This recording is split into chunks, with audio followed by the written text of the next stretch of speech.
Hello learners, welcome to this course on preparation of research proposal in social sciences. I am Dr. Pratik Chaurasia, Assistant Professor, Faculty of Education, Banaras Hindu University. Today we are going to discuss our lecture number 37, which is based on qualitative and mixed data analysis. Key learning themes for today's lecture. What is qualitative data analysis? Types of qualitative data.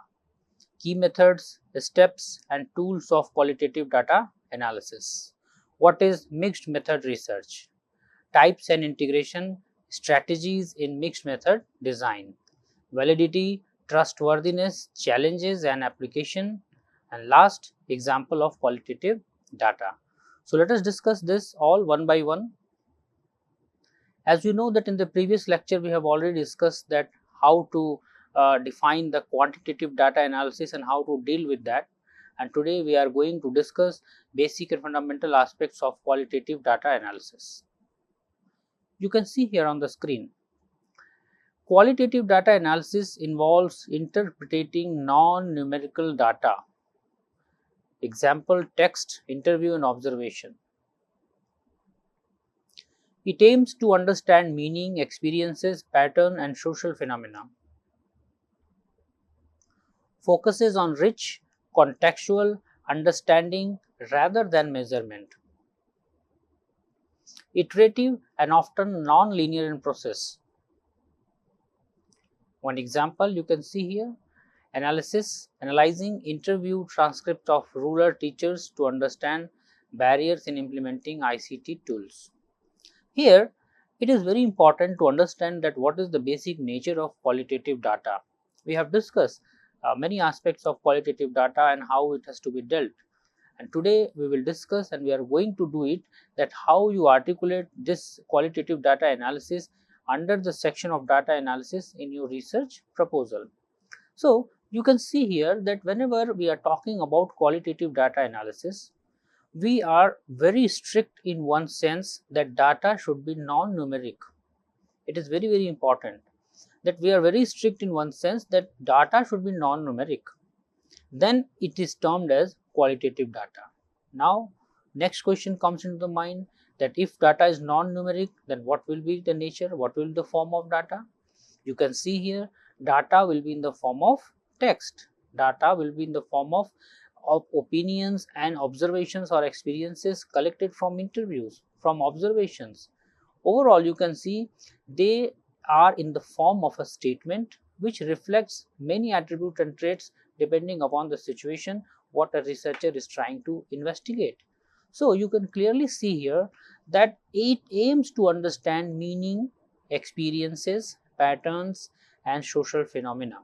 That is why we always recommend that when you want to go more deeper into the subject's aspects, more deeper into the attributes, more deeper into the inquiry, it is recommended that it's better to use quantitative plus qualitative mixed design so that you can enhance the outcomes in a more meaningful manner.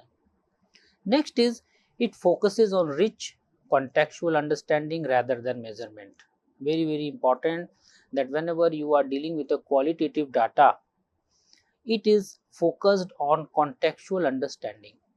A very important aspect to be understood by the researchers, that whenever you are going to handle qualitative data, you have to make sure one thing, that you are very particular towards context of the study.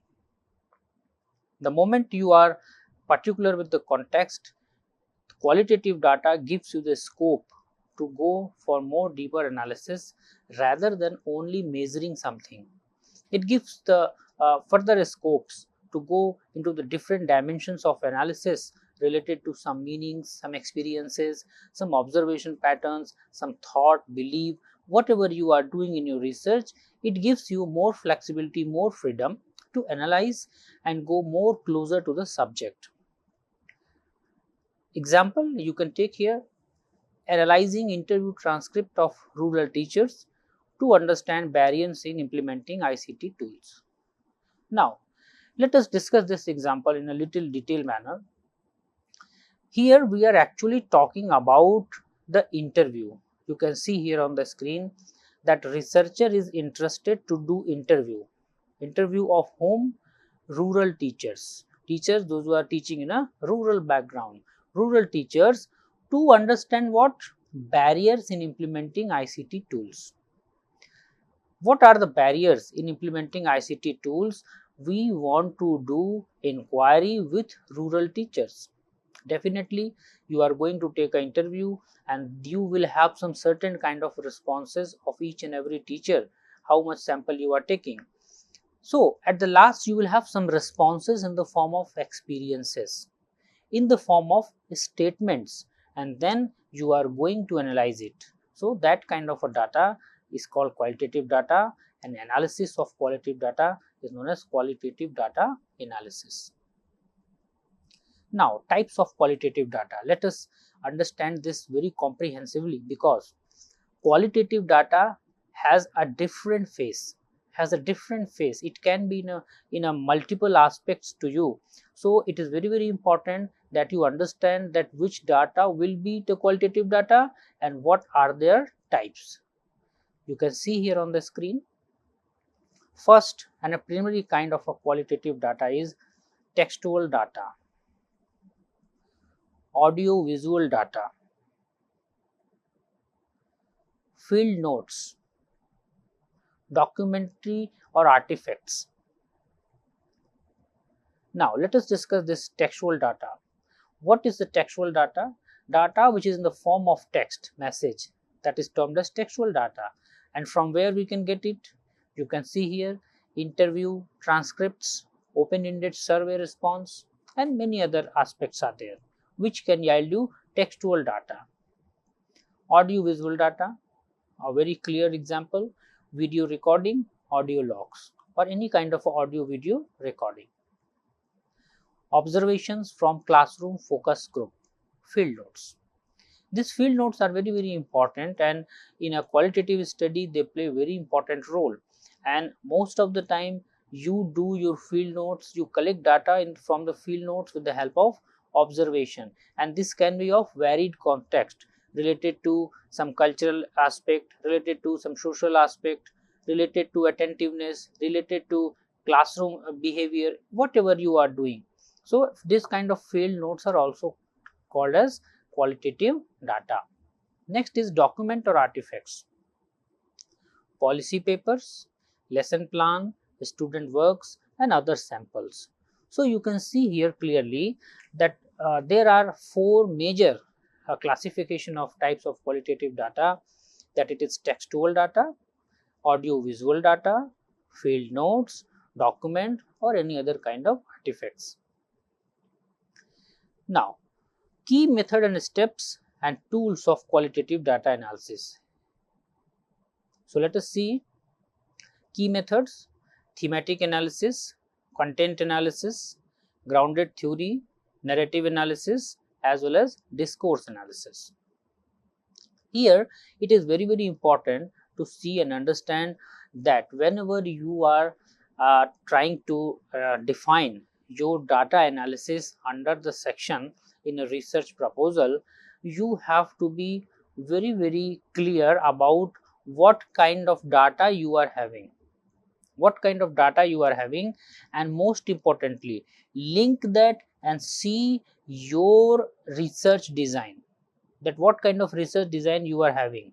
Because whenever you are looking into the data analysis section, you have to consult that what kind of research design you have, what kind of objective you have, and similar kind of a output you will have in the form of a data. If you have a quantitative study, you will have that kind of data. If you have qualitative study, you will have that kind of data. So it is very important to understand that what are the methods also. So here you can see on the screen thematic analysis.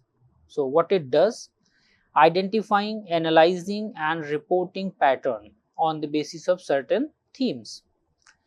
Content analysis: categorizing verbal or behavioral data. Grounded theory: developing theory from data. Narrative analysis is studying personal stories or life histories.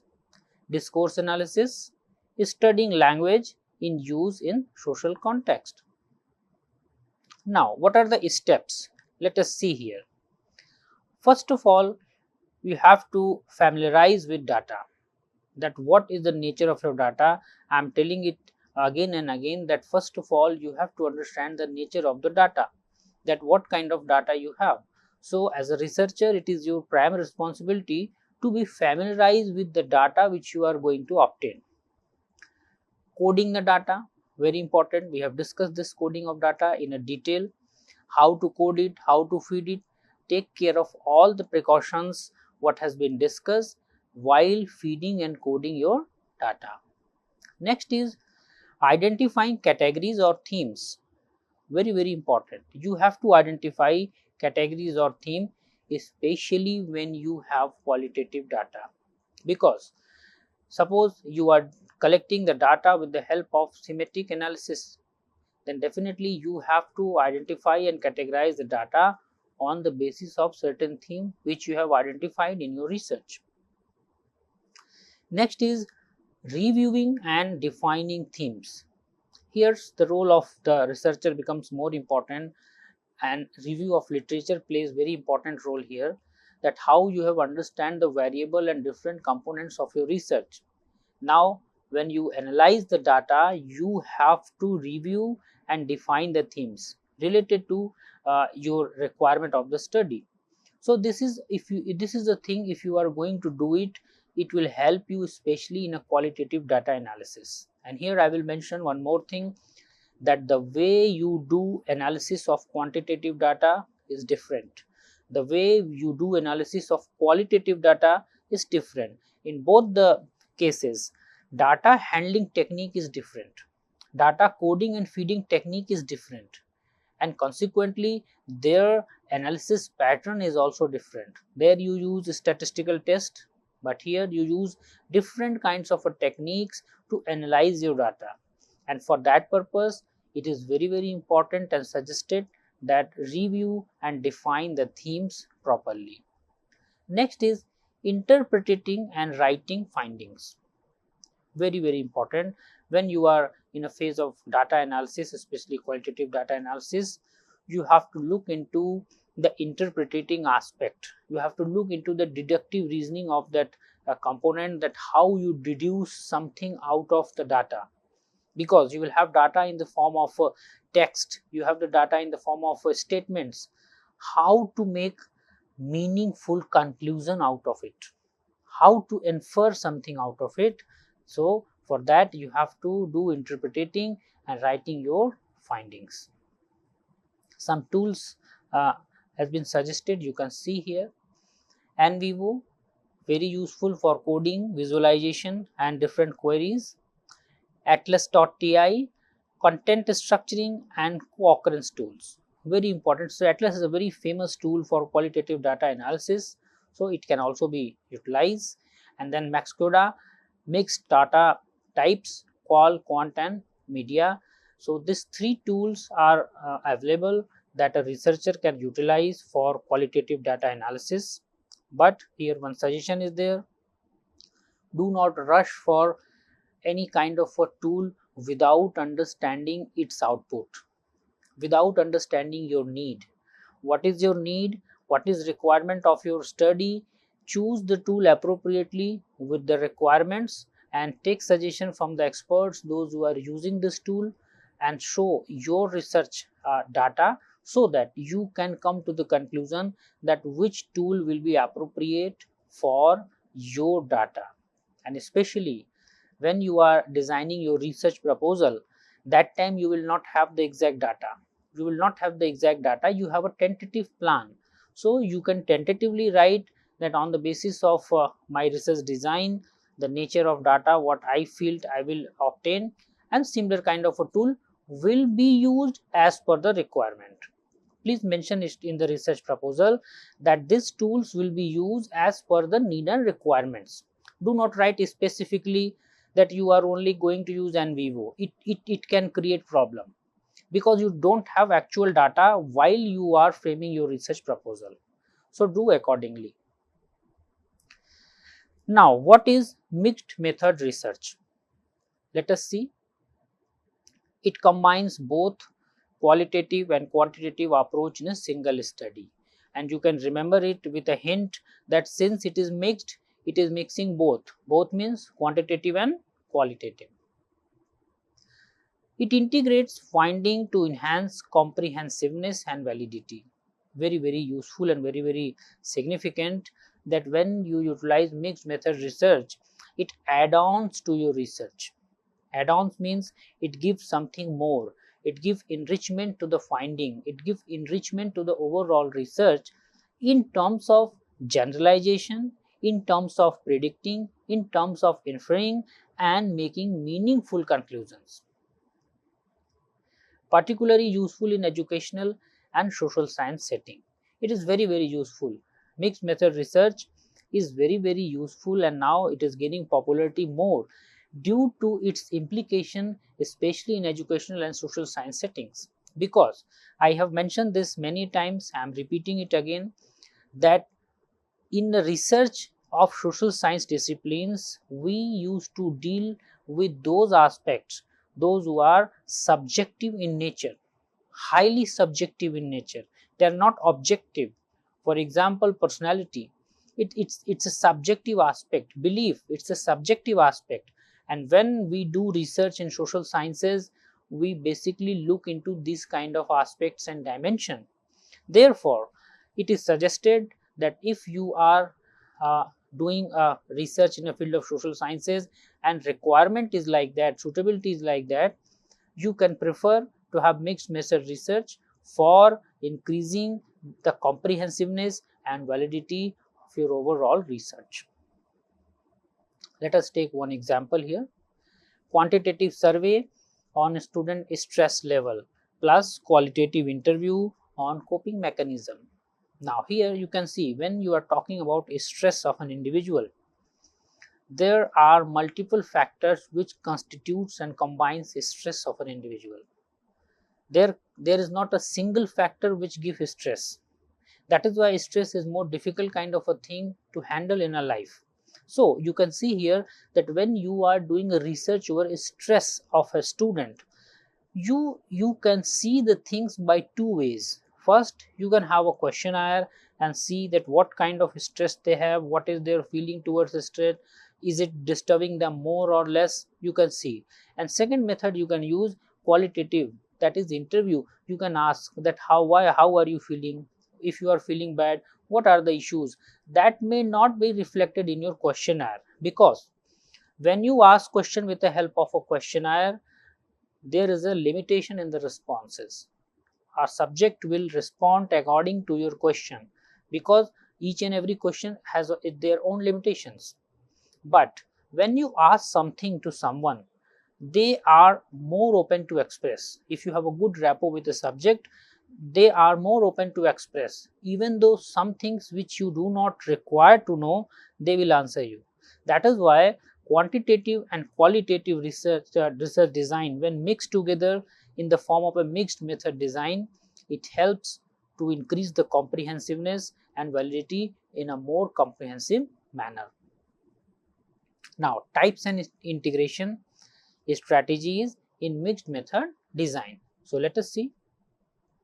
Types: convergent parallel design, simultaneously data collection and separate analysis; explanatory sequential design, quantitative followed by qualitative; exploratory sequential design, qualitative followed by quantitative; embedded design, one data type embedded within another. So these are some types and strategies of mixed method design, and likewise you can utilize these types on the basis of your requirement. And I will again mention here as a keynote that do not rush for any specific kind of a design and type of study. Look into the requirement.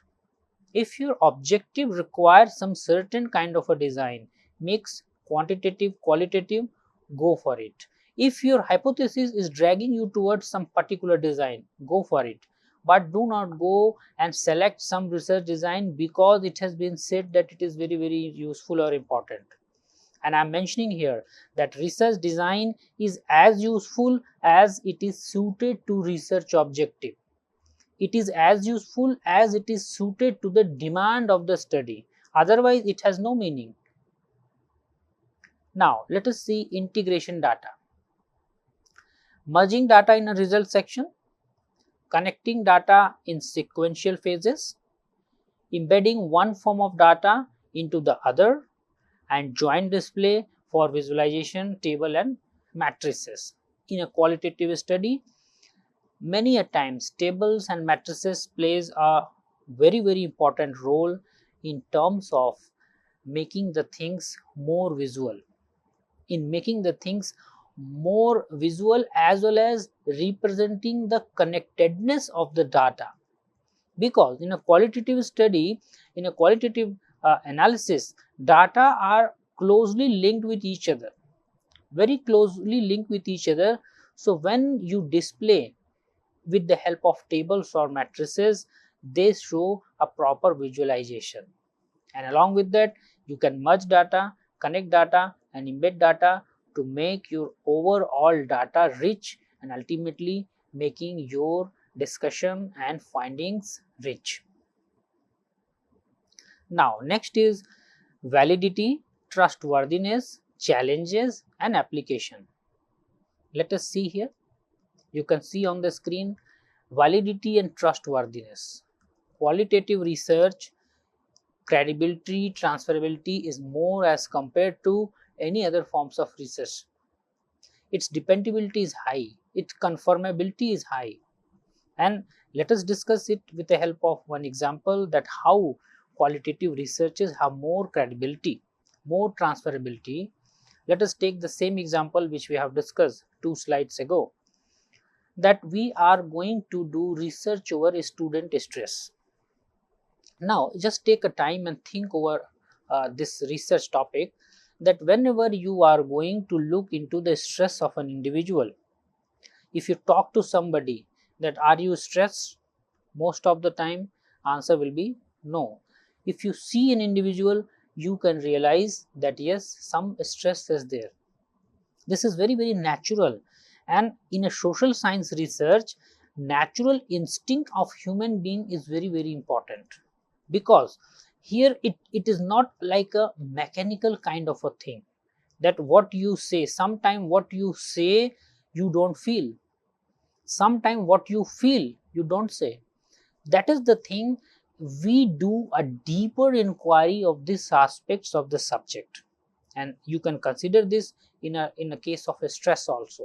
So whenever you are going with a questionnaire to identify stress among the students or any other sample, maybe teachers or any other persons of the society, most of the time it is a case that you will have a data which shows partiality of the subject nature. Most of the time you will see, because it is very difficult, and psychological research have proved that people were in stress but they don't know that they are in stress, they will not able to confess it that yes, they have stress.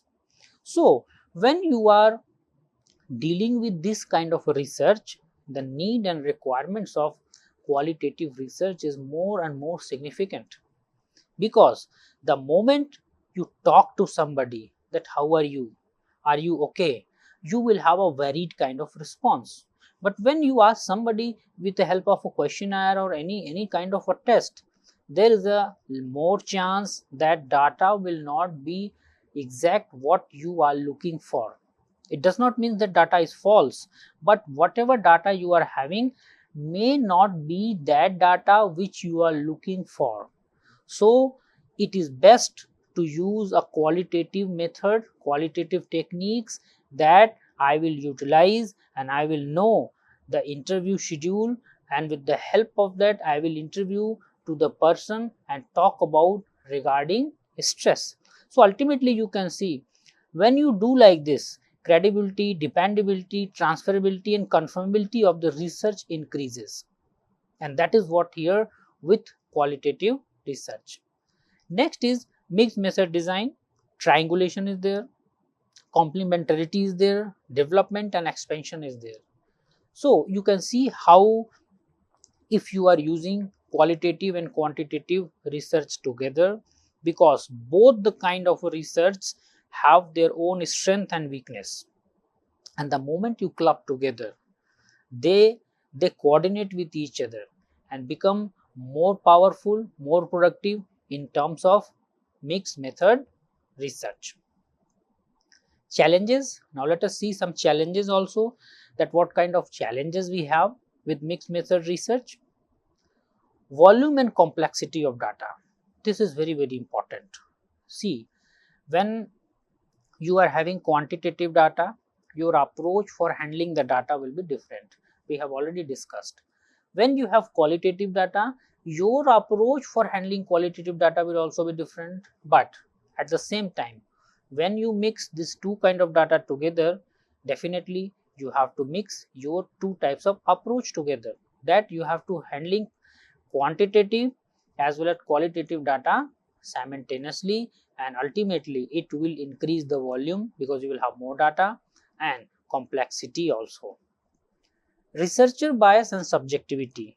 It's a very ethical related aspects, that when you are triangulating the data as a researcher, you have to look into the concerns, that how genuine you are towards your data. I am highlighting it. As a researcher, you have to be genuine, that how genuine data you are reporting.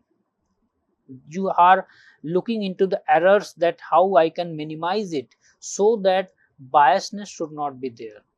Otherwise, if researchers bias will be there, definitely subjectivity will increase, and ultimately it will hamper the research finding, which will be vague. Time intensive coding and synthesis. Very important. I am again discussing this thing, that when you are dealing with a qualitative data, coding plays very important role, because in a quantitative data, the paradigm of coding is not too complex. You will have mostly binary 0 1 1 2, something like that. But when you deal with a qualitative data, your coding is very important, and synthesis also. So this is a challenging aspect of a mixed method design. Difficulty in integrating data meaningfully in mixed methods. That is very important, that how you integrate. Yes, it looks very nice when you say that I am using quantitative and qualitative data together. As a researcher, it sounds well, but as a researcher, when you are not able to analyze, interpret and integrate the data, ultimately you are going nowhere. So this is a major challenge. Application, you can see here, case study, exploring policy implementation in tribal schools using mixed interview and classroom observations. Action research, combining pre-post test with teacher reflections on inclusive education workshop. So these are some examples that you can see how we can integrate this thing together. And now example of qualitative data. It is very important to see that what data will be termed as qualitative data. You can see here sources, interview transcript, description, participant describing their experiences with mental health services. Focus group discussion, it's the source. What it will yield, a student discussing perceptions of online learning. Observation notes, field notes on community behavior at a public event. Diary entry, personal reflections of a caregiver during hospital care. Open-ended survey, responses about satisfaction with workplace culture. So here you can see diversity of different sources of qualitative data and their description. So whenever you form your research proposal and write under the section of data analysis, look into these sources, that do you have any this kind of a source in your research? Do you have any kind of data related to this kind of sources? And then move accordingly. Nature of qualitative data, very important. You can see here form, its description is non-numeric, textual, visual and audio. Example, interview transcript, photo, diary entry. Focus, where qualitative data focus. It explores in meanings, experiences and perspectives, understanding student anxiety during exam. Collection method, generally open-ended and flexible. I would say highly flexible. Example, interview, focus group, ethnographic observation. Data characteristic, rich, detailed and context sensitive. Very, very important that qualitative data are context sensitive. Narrative about migration experiences. Analysis approach, interpretative and thematic, most of the time thematic using coding and categorization. Example, thematic analysis and narrative analysis. Sample type is small. When you are having qualitative data, most of the time you will have a small sample as compared to quantitative data. Purposeful, not random, focus on depth, not generalization. 10 case studies of domestic violence survivors. Research goal, very, very important. To understand how and why something occurs in a real life context. Real life context. Example, investigating how teachers adapt to inclusive classroom needs. So, concluding discussion for this lecture. First is qualitative analysis emphasizes depth, meaning and interpretation drawn from context-rich data. Second, mixed method approach enhance validity by integrating strength of both qualitative and quantitative paradigms. And third and last is proper planning of tool, design and integration strategy ensures coherence and clarity in a mixed method studies. So I hope you understand how to analyze the qualitative and mixed method data and you can articulate properly while you will form your research proposal. So this is all from this lecture. Thank you so much.